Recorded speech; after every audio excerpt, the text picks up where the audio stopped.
Hello सभी को नमस्कार। आप सभी का डेस्टिनी कॉमर्स एकेडमी में स्वागत है। हाँ जी, कैसे हैं आप सभी? तो देखिए आज हम लोग बात करेंगे साइकोलॉजी की और मैं आपको साइकोलॉजी पढ़ाऊंगी, ठीक है? और मेरा नाम पूनम है। मैं अपना इंट्रोडक्शन दे देती हूँ। ठीक, तो चलिए जी।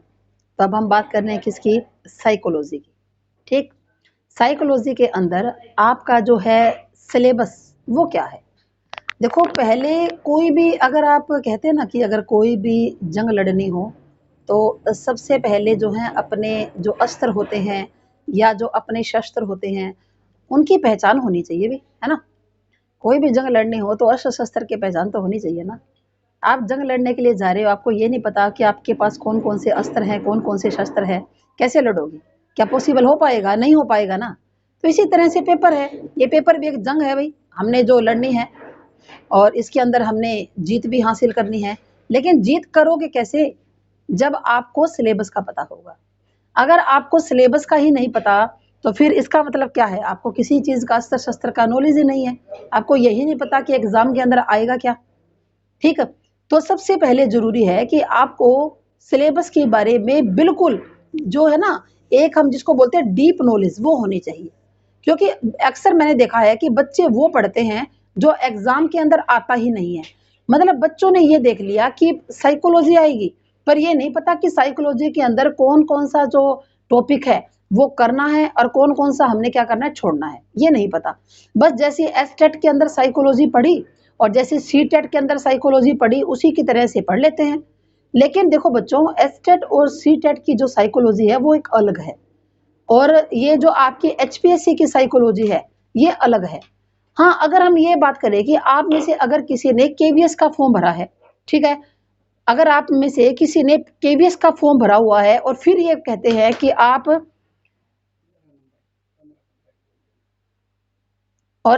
एचपीएससी का भी आपने फॉर्म भरा हुआ है, केवीएस का भी और एचपीएससी का, तो इन दोनों की सिमिलैरिटी है, ठीक है ना? एचपीएससी के अंदर तो थोड़ा है सिलेबस और केवीएस के अंदर ज्यादा है, ठीक है ना? इसके अंदर थोड़ा ज्यादा है। तो आप यूं मान सकते हो कि इसके अंदर जो ये 2 यूनिट दी है इन्होंने, जो कॉमन जो है ना वो 50 नंबर का दिया है। तो अब ये तो इन्होंने डिफाइन नहीं किया कि 50 नंबर में से कौन सा जो टॉपिक है वो कितने नंबर का आएगा। मतलब जनरल अवेयरनेस है वो कितने नंबर की आएगी, ठीक है ना? और जो जनरल मेंटल एबिलिटी है यानी कि रीजनिंग है वो कितने नंबर की आएगी। तो इनके बारे में इसने कुछ नहीं कहा कि डीआई कितने नंबर की आएगी। लेकिन अंदाजा ऐसा है कि जिस हिसाब से इन्होंने सिलेबस दिया है, यहाँ से 15 नंबर का तो ये जो है ना फर्स्ट पोर्शन यहाँ से आना चाहिए और 15 नंबर का यहाँ से आना चाहिए। मतलब जैसे एसटेट और सीटेट के अंदर 30 नंबर की आती है ना, उसी तरह से पूछा जाना चाहिए, ऐसा हम सबका अंदाजा है। बाकी देखो फाइनल कुछ नहीं है, कहीं ये ना हो कि आपके पेपर में 25 नंबर की आए और आप कह दो मैडम आपने तो 30 नंबर की बोला था, आप 25 नंबर की क्यों आई? अब ये कोई फाइनल थोड़ी ना है। लेकिन सिलेबस देखो कितना सारा है, इतना सारा जो सिलेबस है उसको देखकर ये है कि 15-15 नंबर की पूछनी चाहिए। और वैसे भी अगर कोई भी एग्जाम ऐसा होता है टीचिंग से रिलेटेड तो उसके अंदर साइकोलॉजी का वेटेज है ना वो हमेशा ज्यादा रखा जाता है। आप एसटेट में देखिए, सीटेट में देखिए, केवीएस के अंदर देखिए। केवीएस के अंदर जो आपका पीआरटी लेवल है उसके अंदर तो आपकी आएगी 60 नंबर की। फिर जो आपका टीजीटी लेवल है या पीजीटी लेवल है उनके अंदर आपकी 40 नंबर की आएगी, 40-40 नंबर की, 40 की इसमें और 40 की इसमें। वेटेज हमेशा ज्यादा रखा जाता है साइकोलॉजी का। ठीक है, तो अब चलो करते हैं अपने, बात करते हैं किसकी तरह बात करते हैं कि क्या आएगा एग्जाम के अंदर, इसका जो सिलेबस है वो क्या है। तो देखो पहली बात इन्होंने क्या कही कि एजुकेशनल साइकोलॉजी आएगी। यानी कि इन्होंने खाली साइकोलॉजी की बात नहीं की, एजुकेशनल यानी कि जो शिक्षा मनोविज्ञान है, ठीक है, तो वो वाली साइकोलॉजी आएगी। और ये जो शिक्षा मनोविज्ञान है ये मनोविज्ञान का क्या होता है, एक पार्ट होता है। शिक्षा मनोविज्ञान मनोविज्ञान का ही एक पार्ट है, क्योंकि मनोविज्ञान के तो कई पार्ट है भी, है ना? पैरा मनोविज्ञान है, पशु मनोविज्ञान है, इसी तरह से शिक्षा मनोविज्ञान भी इसका एक पार्ट है। तो इसका कॉन्सेप्ट आएगा कि ये शिक्षा जो मनोविज्ञान है, ये जो मनोविज्ञान के अंदर ये कब आया था, मतलब कब ये मनोविज्ञान की एक शाखा बन गया था, एक ब्रांच बन गया था। इस कॉन्सेप्ट के बारे में बात पूछी जाएगी। आपको पता होना चाहिए ना कि जो एजुकेशन साइकोलॉजी है वो आखिर है क्या, और इसको मनोविज्ञान के अंदर कौन लाया, किस लिए लाया गया, क्या कारण था, क्या इसके पीछे मोटिव्स रहे। ठीक, उसके बाद देखो जो इसका स्कोप है यानी कि जो क्षेत्र है, इसका क्षेत्र ये कहाँ कहाँ तक काम करती है उसके बारे में भी पूछा जाएगा। फिर है फंक्शंस ऑफ एजुकेशन साइकोलॉजी, और इसके क्या क्या फंक्शंस यानी कि क्या क्या कार्य हैं, अगर हिंदी में कहें तो क्या क्या इसके कार्य हैं इसके एजुकेशन साइकोलॉजी के, ये सब कुछ आपसे पूछा जाएगा। मतलब ये इसकी आपको डीप नॉलेज होनी चाहिए।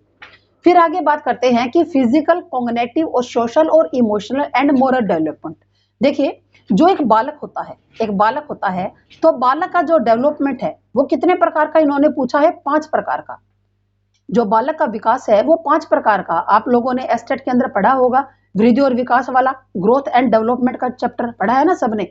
तो जो विकास है, जो डेवलपमेंट है, वो एक तो फिजिकल डेवलपमेंट की बात कर रहा है, ठीक है। उसके बाद कॉग्निटिव डेवलपमेंट की, यानी कि बुद्धि, संज्ञान का, मानसिक, जिसको आप मानसिक बोल सकते हो, उसका शारीरिक विकास बालक का कैसे होगा, बालक का मानसिक विकास कैसे होगा, फिर बालक सामाजिक जो विकास है वो कैसे होगा। अच्छा, अब एक बात और, अब जो सोशल, जो सामाजिक विकास की बात कर रहा है, तो सामाजिक विकास के अंदर क्या बताइए, क्या हमें वांडूरा नहीं पढ़ना पड़ेगा? पढ़ेंगे वांडूरा को तो, क्योंकि वांडूरा तो बात ही सामाजिक अधिगम की करता है ना, सोशल लर्निंग की बात करता है, वांडूरा मॉडलिंग की बात करता है।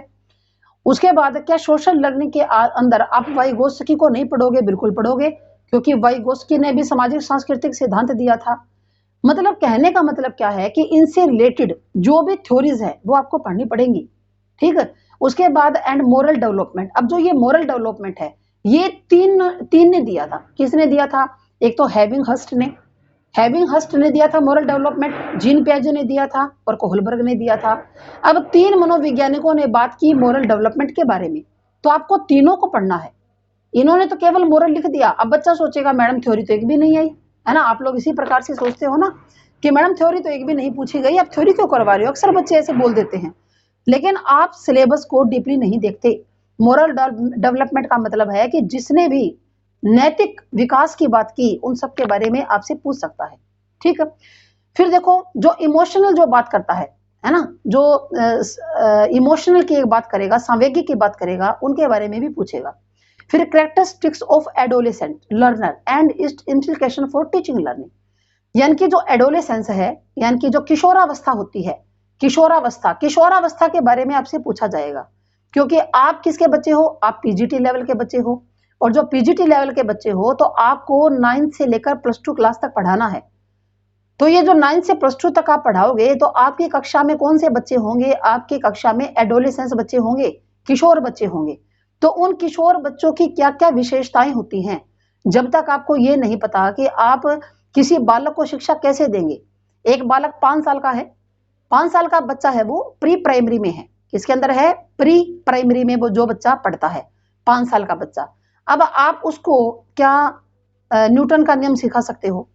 नहीं सिखा सकते ना, क्योंकि बच्चे की जो बुद्धि है उसे लायक है ही नहीं कि वो न्यूटन के सिद्धांत को समझ सके कि ग्रेविटेशनल फोर्स क्या होती है। 5 साल का बच्चा क्या जाने क्या होती है। जब आपको यही नहीं पता कि बच्चा किस आयु के अंदर क्या सीख सकता है, उसकी क्या क्या जो बुद्धि जो है उसका कितना काम कर सकती है, तब तक नहीं पढ़ा सकता। क्योंकि देखो, कोई भी टीचर है, आप टीचर बनने जा रहे हो, कोई भी टीचर है उसको इस बात की नॉलेज होनी चाहिए कि वो क्लास में जो बच्चे उसके सामने बैठे हैं उनका मेंटल लेवल क्या है, वो कितना सीख सकते हैं, और उनकी क्या क्या दिक्कतें हैं। अब देखो, और किसी आयु के अंदर तो दिक्कत नहीं होती, लेकिन जो किशोरावस्था है ना, जो किशोरावस्था है उसके अंदर बच्चे की दिक्कत होती है। किशोरावस्था के अंदर बच्चे को अनेकों दिक्कतों का सामना करना पड़ता है। कौन सी परेशानियों का वो हम बात करेंगे जब हम ये टॉपिक करेंगे, ठीक है। चलो जी, अब आगे चलते हैं। बिहेवियरल, ये थ्योरीज होती हैं। एक तो ये व्यवहारवाद है, कॉग्निटिव ये संज्ञानवाद है, और ये रचनावाद है, रचनात्मक। तो आपको जितने भी व्यवहारवाद से रिलेटेड थ्योरीज है, व्यवहारवाद वाली कौन कौन सी है, एक मिनट को भी, हाँ जी।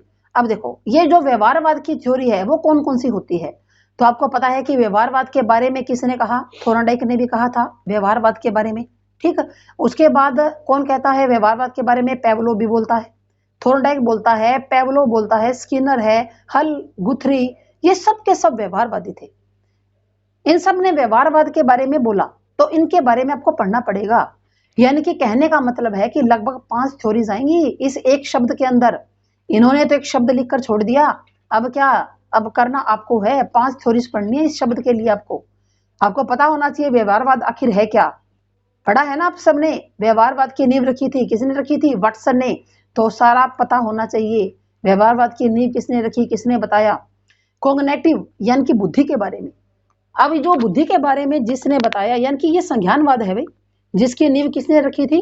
वर्दीमर ने, मैक्स वर्दीमर ने। आपने पढ़ा होगा एस्टेट के अंदर भी, और नहीं पढ़ा तो अब मैं आपको डिटेल से अच्छी तरह पढ़ा दूंगी। वैसे तो पढ़ा ही है आपने एस्टेट के अंदर, ठीक है। तो देखिए कॉग्निटिव के अंदर आपका प्याजे आ जाएगा, जो बुद्धि वाले के अंदर, और क्या आ जाएगा आपका जो प्याजे है वो आएगा। और जिसने भी बुद्धि के बारे में बात की, टोलमैन ने बुद्धि के बारे में बात की, टोलमैन आ जाएगा इसके अंदर। उसके बाद जो रचनात्मक है इसके अंदर ब्रूनर आ जाएगा, ठीक है। इनके अंदर जो है चोमस्की आ जाएगा।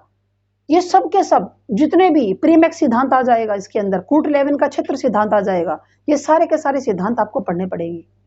उसके बाद है principles of learning and it's implication for senior secondary students. फिर ये कहता है कि ये जो व्यवहारवाद आप लोग पढ़ रहे हो, ये जो संज्ञानवाद पढ़ रहे हो, ये रचनावाद पढ़ रहे हो, इन सब का जो सीनियर सेकेंडरी स्टूडेंट्स होते हैं, यानी कि जो किशोर बच्चे होते हैं 9 से +2 तक, उनके लिए क्या इंप्लीकेशंस है, उनके लिए क्या इनकी खासियत है, क्या इनकी विशेषताएं हैं जो उनको प्रभावित करेंगी, ठीक है ना। क्या फायदा है सीनियर सेकेंडरी स्टूडेंट्स के लिए इन थ्योरीज का। अब आपने तो पढ़ ली कि भाई थॉर्नडाइक ने बिल्ली के ऊपर किया, बिल्ली पिंजरे से बाहर निकल गई, मछली खा ली। लेकिन ये मछली खाना, बिल्ली बाहर निकलना, ये मतलब थोड़ी ना है बताने का। थॉर्नडाइक का ये मोटिव थोड़ी ना था, मोटिव तो कुछ और था कि आप बच्चे को कैसे सिखाओगे। तो आपको पता होना चाहिए, क्योंकि आप इन बच्चों को पढ़ाओगे, आपको पता होना चाहिए कि इन स्टूडेंट्स को आप कैसे सिखाओगे इन थ्योरीज के माध्यम से। आई बात समझ में? जैसे आपसे यूं पूछ लिया कि एक बच्चा जो है वो तैराकी सीखना चाहता है, तैराक बनना चाहता है, या फिर जो बच्चा है रिपेयरिंग का काम करना सीखता है, रिपेयरिंग, तो आप ये बताइए कि वो कौन से अधिगम सिद्धांत के अनुसार सीखेगा। तो आपको यही नहीं पता कि तैराकी जो रिपेयरिंग है वो देखकर सीखी जाती है। तो ये तो बात किसकी आ गई? अरे ये तो बांडूरा की बात कर रहा है। बस यही बात आपको समझनी है। अब तक आप इन थ्योरीज को रटते आ रहे थे, अब इनके एजुकेशन इंप्लीकेशंस आपको पढ़ने पड़ेंगे। फिर देखिए कॉन्सेप्ट ऑफ मेंटल हेल्थ, यानी कि जो दिमागी जो मानसिक स्वास्थ्य है उसके बारे में आपको पढ़ना है। एंड एडजस्टमेंट मैकेनिज्म, ये मैकेनिज्म क्या होता है? एडजस्टमेंट का मतलब समझ गए आप, समायोजन। एडजस्टमेंट का मतलब क्या है? समायोजन। ये समायोजन क्या होता है कि आपके सामने परिस्थितियां विपरीत है, फिर भी आप एडजस्ट कर लेते हो वातावरण से, वो आपकी एडजस्टमेंट है। लेकिन कई बार हम एडजस्ट नहीं कर पाते, उसके कुछ मैकेनिज्म होते हैं, है ना। जैसे कि कोई बच्चा है और परीक्षा में क्या हो गया, फेल हो गया, और वो घर आकर अपनी माँ को बोलता है कि मैं फेल इसलिए हुआ क्योंकि टीचर ने मुझे अच्छा पढ़ाया ही नहीं। तो बच्चा क्या कर रहा है? प्रक्षेपण कर रहा है। प्रक्षेपण, प्रक्षेपण क्या होता है कि अपनी बात को दूसरे पर थोप रहा है, गलती खुद की, पढ़ा खुद नहीं, और कमी किस में निकाल रहा है? टीचर्स में निकाल रहा है कि टीचर ने अच्छा नहीं पढ़ाया और इसलिए मैं नहीं पढ़ा। ये मैकेनिज्म है बच्चों, ठीक है। जैसे यूं हो गया कि भाई सास बहू का झगड़ा हो रहा है, सास बहू की लड़ाई हो रही है आपस के अंदर, और बहू क्या करती है? उस स्थान से चली जाती है बाहर, अपने कमरे के अंदर चली जाती है, वो ज्यादा बात नहीं करती, अपने कमरे में जाकर कमरा बंद करके बैठ जाती है। तो बताओ ये जो बहू का व्यवहार है वो क्या कहलाएगा? ठीक है, ये पलायन कहलाएगा। पलायन, पलायन कर गई वहां से, लड़ाई नहीं करना चाहती, अपने कमरे में चली गई। तो इस तरह की ये मैकेनिज्म है, ये काफी सारे होते हैं मैकेनिज्म। ये मत समझो ये 2-3 ही है, ये तो मैंने आपको याद करवाया है कि ये वाला इसके अंदर आएगा, क्योंकि बच्चे को यही नहीं पता कि एडजस्टमेंट मैकेनिज्म होता क्या है, तो फिर वो पढ़ेगा कैसे? ठीक है। उसके बाद इमोशनल इंटेलिजेंस। अब देखो इन्होंने कहा कि हम बुद्धि के बारे में नहीं पूछेंगे, हम तो संवेगात्मक बुद्धि के बारे में पूछेंगे। आपको इमोशनल इंटेलिजेंस का पता होना चाहिए and it's implication in teaching learning, और इसके इंप्लीकेशंस क्या क्या है टीचिंग और लर्निंग के अंदर। ठीक है, तो अपनी जो एक यूनिट है इनकी पूरी हो चुकी है। आपको समझ में आ गया होगा कि काफी सारा इन्होंने इसके अंदर मैटर दिया है जो आपको पढ़ना पड़ेगा। उसके बाद है pedagogy and teaching learning material. ठीक है, तो अब ये पेडागोजी की बात कर रहे हैं यहाँ पर। भाई पेडागोजी क्या है? आप ये मान लीजिए कि पेडागोजी उसे कहते हैं कि आप जब पेपर देने बैठोगे तो एक संत बनकर बैठ जाओ वहां पर। जैसे एक संत होता है ना, किसी से कोई लगाव नहीं होता, सही को सही कहता है, झूठ को झूठ कहता है, अपने मन की बात नहीं बताता, तो वो संत है, बनना पड़ेगा। पेडागोजी का मतलब ये होता है कि आप कहीं पर भी बच्चे की गलती नहीं निकालोगे। जहां जिस क्वेश्चन में आपने बच्चे की गलती निकाल दी, आपका क्वेश्चन गलत है। सारी गलती टीचर की है, बच्चे की कोई गलती नहीं है। अगर क्लास के अंदर 30 बच्चे हैं, 30 के 30 फेल हो गए, कमी किसकी? टीचर की, बच्चे की कोई कमी नहीं है ना। कोई लेसन है बच्चे को नहीं आता, कमी किसकी? टीचर की।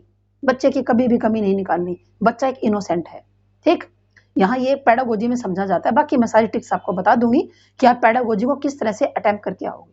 ठीक, उसके बाद देखिए, और जो टीचिंग लर्निंग मटेरियल है उसका आपको ज्ञान होना चाहिए। किसके लिए, कौन सी स्ट्रेटेजीज कौन सी आनी चाहिए आपको, ये एडोलेसेंस लर्नर, यानी कि एडोलेसेंस की बार बार बात कर रहा है, यानी कि किशोरावस्था की। जो एक किशोर बच्चा होता है ना, जो लर्नर होता है, जो शिक्षार्थी है, उसकी बात की जा रही है। उसके बाद है कम्युनिकेशन स्किल्स, आपका जो संप्रेषण क्षमता है, कम्युनिकेशन का पूरा टॉपिक आपको पढ़ना पड़ेगा कि एक टीचर के अंदर क्या क्या कम्युनिकेशन स्किल्स होनी चाहिए, क्योंकि बच्चे वही सीखते हैं जो देखते हैं। ठीक है, एंड इट्स यूजेस, इस स्किल्स का टीचर क्लास में यूज कैसे करेगा, इसके बारे में आपको पता होना चाहिए। आगे कहता है टीचिंग मॉडल्स, ये टीचिंग मॉडल्स का आपको पता होना चाहिए कि क्या तो एडवांस मॉडल है, क्या कॉन्सेप्ट अटेनमेंट है, कैसे आप बच्चे को मतलब धारण करवाओगे उनके बारे में, कैसे आप इंफॉर्मेशन दोगे, कैसे आप इंक्वायरी ट्रेनिंग कराओगे। तो वो सब ये सब सारे मॉडल्स होते हैं टीचिंग के। इनका प्रयोग क्या करता है, टीचर करता है, बच्चा नहीं करता। कि टीचर को पता होना चाहिए कि एडवांस ऑर्गेनाइजर क्या है, कॉन्सेप्ट अटेनमेंट क्या है, ये एक टीचर का ज्ञान होना चाहिए जो आपको पढ़ना पड़ेगा।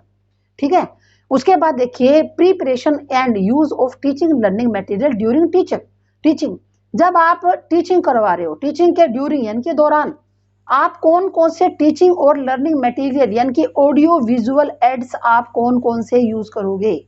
ठीक है ना, ऑडियो विजुअल एड्स आप कौन कौन से यूज करोगे, इसका ज्ञान आपको होना चाहिए। उसके बाद है कोऑपरेटिव लर्निंग यानी कि सहयोगी शिक्षण।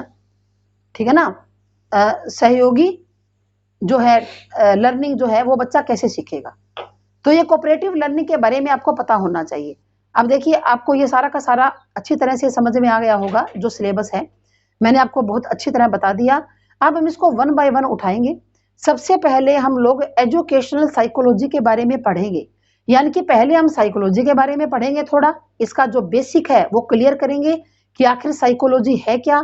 उसके बाद एजुकेशन को पढ़ेंगे कि एजुकेशन आखिर क्या है, फिर इन दोनों को जोड़ेंगे, फिर इन दोनों को हम लोग ऐड कर देंगे कि ये फिर एजुकेशन साइकोलॉजी क्या बन गया, है ना। पहले आपको मनोविज्ञान का पता होना चाहिए, फिर आपको शिक्षा का पता होना चाहिए, उसके बाद शिक्षा मनोविज्ञान के बारे में आपको जानना है। ठीक है, तो हम नेक्स्ट लेक्चर जब हमारा होगा तो हम एजुकेशन साइकोलॉजी से अपने टॉपिक की करेंगे शुरुआत। ठीक है, तो आई होप आपको अच्छी तरह समझ में आ गया होगा पूरा का पूरा सिलेबस, और आपको बिल्कुल आपके दिमाग में एक तरह का मतलब आप यूं कह सकते हो कि एक ब्लूप्रिंट सा बन गया होगा कि क्या करना है और क्या नहीं करना, क्योंकि ज्यादा थोड़ी ना है, बस इतना ही तो है। लेकिन इतने में भी बहुत आराम कहानी है ना, इतना भी बहुत लंबी चौड़ी बात है। चलो कोई बात नहीं, हम लोग करते हैं इसको वन बाय वन उठाएंगे तो ये सारा का सारा हो जाएगा। जैसे करते जाएंगे आप उसी तरह से। देखो बच्चों, एक बात है कि जब भी आप किसी पेपर की तैयारी करते हो तो आपको सिलेबस की हार्ड कॉपी आपके पास पड़ी होनी चाहिए जरूर। ये आपके मोबाइल में सबके होगा, मैं जानती हूँ, क्योंकि आप इंटेलिजेंट हो, आपके मोबाइल में मिलेगा, बुद्धिजीवी हो सारे। लेकिन जो सॉफ्ट कॉपी होती है वो हमेशा पढ़ने में मुश्किल होती है, हार्ड कॉपी हमेशा आसान होती है। जैसे जैसे हमारा कॉन्सेप्ट हो जाएगा आप लोग इसको टिक मार्क करोगे, हो गया जी। स्कोप हो जाएगा, इसको कर देना, हो गया जी। उसके बाद ये हो जाएगा, मैडम जी ये भी करवा दिया जी आपने, तो अब फिजिकल है, ये सारा आ गया। तो एक एक करके टिक मार्क करते जाओ, और यहाँ पर हमने लास्ट तक आना है भाई, यहाँ तक आना है। उसके बाद आप लोग क्या करोगे और क्या तरीका है सिलेक्शन लेने का, पहला तरीका तो ये है। और आपका जो सेकंड मेथड है सिलेक्शन लेने का वो क्या होता है, वो होता है प्रीवियस ईयर एग्जाम। जो प्रीवियस ईयर एग्जाम है, अगर आप उनको रिवाइज करते हो तो आपको सफल होने से कोई नहीं रोक सकता। अगर आप प्रीवियस ईयर लगाते हो और प्लस में ये सारा सिलेबस पढ़ लेते हो तो निश्चित तौर पर आप लोग सफल हो जाओगे। मेहनत तो यही कहती है, मेहनत तो यही मांगती है, प्रीवियस ईयर एग्जाम आपको लगाने पड़ेंगे, क्योंकि जब तक आपको प्रीवियस ईयर का नहीं पता तब तक आप पेपर में बैठने के लायक नहीं हो। अच्छा, अब आप ये भी कहोगे मैडम सिलेबस तो इसका चेंज हो गया, फलाना हो गया, वो तो लेती थी जी HSSC लेती थी जी, अब तो ये HPSC ले रही है, तो फिर क्या हो गया। तो HPSC क्या इस दुनिया से बाहर की कोई दूसरे प्लानेट की बात थोड़ी ना पूछेगी। हाँ ठीक है, बॉडी चेंज हो गई, पहले HSSC लेती थी, अब HPSC ये ले रही है स्क्रीन का एग्जाम। ठीक है ना, लेकिन बॉडी चेंज हुई है। लेकिन अरे ये बताओ, हमारा वांडूरा तो वही है, हमारा थोरनडाइक तो वही है, और यही क्वेश्चन पहले आते थे। तो ये बच्चों आप बिल्कुल मत सोचिए कि ये चेंज हो गया, वो चेंज हो गया, अब इसके अंदर साइकोलॉजी आ गई, फलाना आ गया। जो भी पुराने स्क्रीनिंग के पेपर है आप उनको देखिए, ठीक है ना, और जिसके अंदर भी पेडागोजी आती है वो आप सारे देखिए पेडागोजी वाले। ठीक है, पहले इसके अंदर साइकोलॉजी के कुछ एक क्वेश्चन आते थे, लेकिन बाकी को दोहराइए। आप केवल मैं पढ़ा इसकी बात नहीं कर रही, क्योंकि आप केवल सफल साइकोलॉजी से नहीं होंगे, बाकी सारा का सारा आपके मुट्ठी में होना चाहिए। ठीक है, तो आप मेरे से साइकोलॉजी पढ़िए, प्रीवियस ईयर पेपर लगाइए, साथ साथ में सभी की तैयारी कीजिए। आप भगवान ने चाहा तो निश्चित तौर पर सफल हो जाएंगे। ठीक है, ओके, अब हम मिलते हैं नेक्स्ट लेक्चर में। थैंक यू, धन्यवाद, जय हिंद, जय भारत।